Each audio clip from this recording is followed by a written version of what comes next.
Hi friends, आज की इस वीडियो में हम नर्मदा ड्रेनेज सिस्टम पढ़ेंगे या कह सकते हैं नर्मदा अपवाह तंत्र। तो ड्रेनेज यानी क्या होता है? The flow of water through well defined channels is called drainage and the network of such channels is called drainage system. तो आज हम ड्रेनेज सिस्टम समझने जा रहे हैं, यानी कि अपवाह तंत्र। तो इस वीडियो में हम नर्मदा अपवाह तंत्र को समझेंगे। तो सबसे पहले जो नर्मदा नदी है उसका जो उद्गम स्थल की बात करें तो नर्मदा नदी का उद्गम होता है नर्मदा कुंड से। तो बहुत ही सरल है कि नर्मदा नदी का उद्गम कहाँ से होता है। तो नर्मदा नदी के उद्गम की बात करें तो नर्मदा नदी का उद्गम नर्मदा कुंड से होता है, जो कि अमरकंटक में नर्मदा कुंड से होता है। अब ये है कहाँ? तो ये डिस्प्यूटेड एरिया है, एक किरार घाटी है जो कि मध्य प्रदेश और छत्तीसगढ़ की बॉर्डर पर एक डिस्प्यूटेड एरिया है। तो ये अमरकंटक की पहाड़ी में है।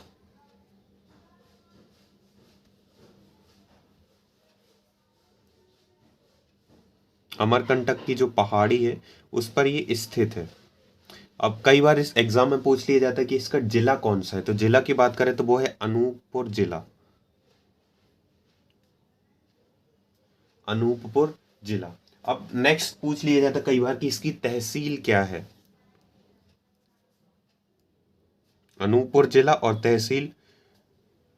आज तहसील तो जो नर्मदा नदी, यहाँ पे बहुत सारे पर्यटन स्थल है, जैसे भृंगू का मंडल, नयनाभी राम, माई की बगिया है एक, और एक कबीर चबूतरा है। तो इसके प्रमुख जो है वो पर्यटन स्थल, यहाँ पे घूमने के लिए लोग जाते हैं। यहीं पे बहुत सारे जलप्रपात आते हैं। ये नर्मदा नदी यहाँ से बहती हुई है और यहाँ पे सबसे पहले डिंडोरी जाती है। डिंडोरी जाने के पहले यहीं अमरकंटक में कुछ जलप्रपात पड़ते हैं इसी पे, जिसका नाम है जैसे कपिल धारा, दुग्ध धारा, शंभु धारा, हनु धारा, लक्ष्मण धारा। ये पंच धाराएं इस पे पड़ती हैं।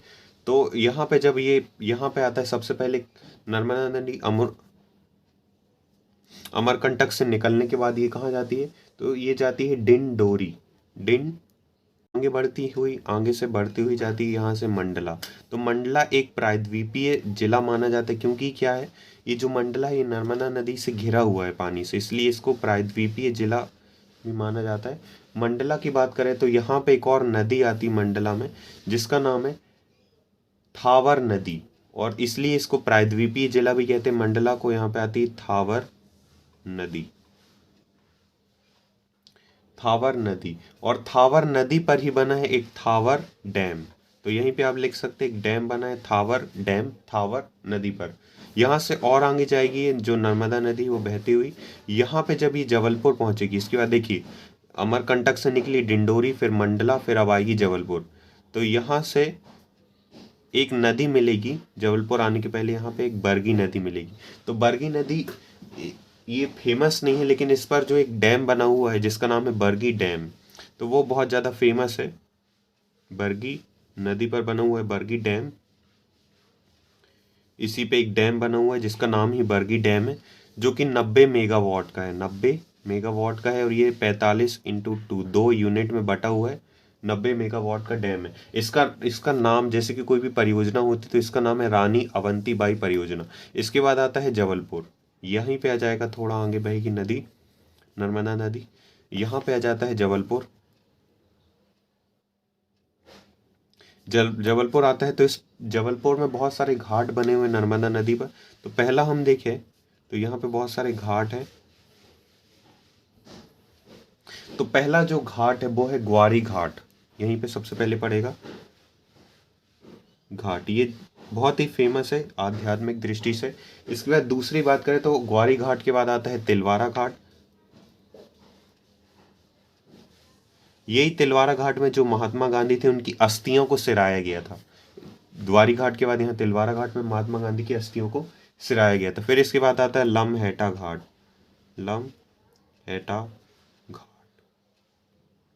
लमहेटा घाट में डायनासोर है। डायनासोर की एक प्रजाति होती, राजासोरस नामक डायनासोर, उसकी हड्डियां मिली गई, यहाँ पे हड्डियां मिली थी। और आगे जाएंगे तो यहाँ पे बहुत ही फेमस है भेड़ा घाट। भेड़ा घाट।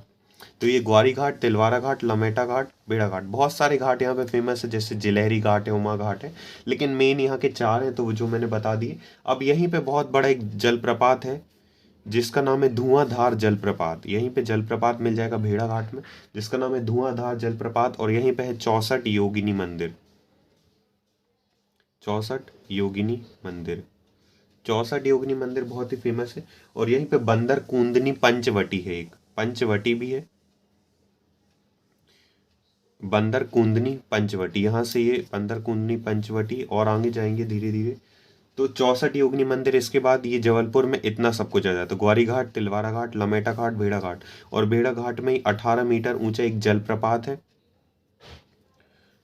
जिसका नाम है धुआंधार जलप्रपात। यहीं पे एक 64 योगिनी मंदिर है और एक बंदर कूदनी पंचवटी है। अब यहाँ आगे बढ़ेगा, ये इस तरफ आएगा नरसिंहपुर।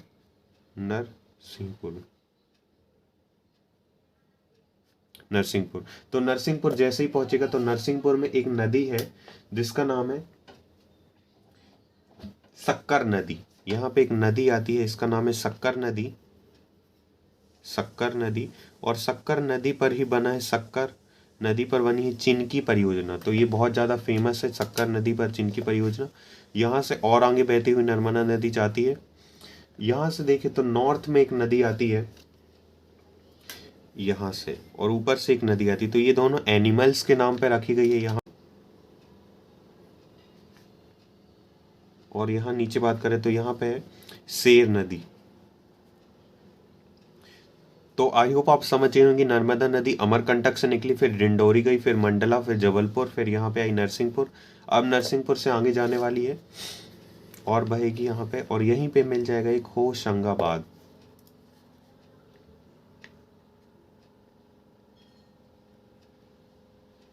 बहुत ही फेमस प्लेस है होशंगाबाद। क्यों फेमस है? क्योंकि यहाँ पे एक घाट है जिसका नाम है सीता रेवा घाट। यहाँ पे एक नदी आती है जिसका नाम है सीता रेवा नदी, और सीता रेवा नदी पर बना है सीता रेवा घाट। ये है सीता रेवा नदी, और इसी पर बना है सेठानी घाट। यहाँ पे आप जाओगे नदी के किनारे ही बना है सेठानी घाट, सेठ से सेठानी, सेठानी घाट। अब नर्मदा नदी यहाँ तक तो आ गई, इधर ही पे एक और नदी आके बहती है जो कि नर्मदा की सबसे बड़ी सहायक नदी है, जिसका नाम है तबा नदी। इसकी बहुत बड़ी हिस्ट्री है तबा नदी की। तबा एक यहाँ पे महल भी है, तबा महल भी है, तबा बांध भी इसी पे बना हुआ है, तबा बांध। तो तवा बांध तक हम आ गए। यहाँ पे जहाँ ये मिलती है उसका नाम है बांद्राभन।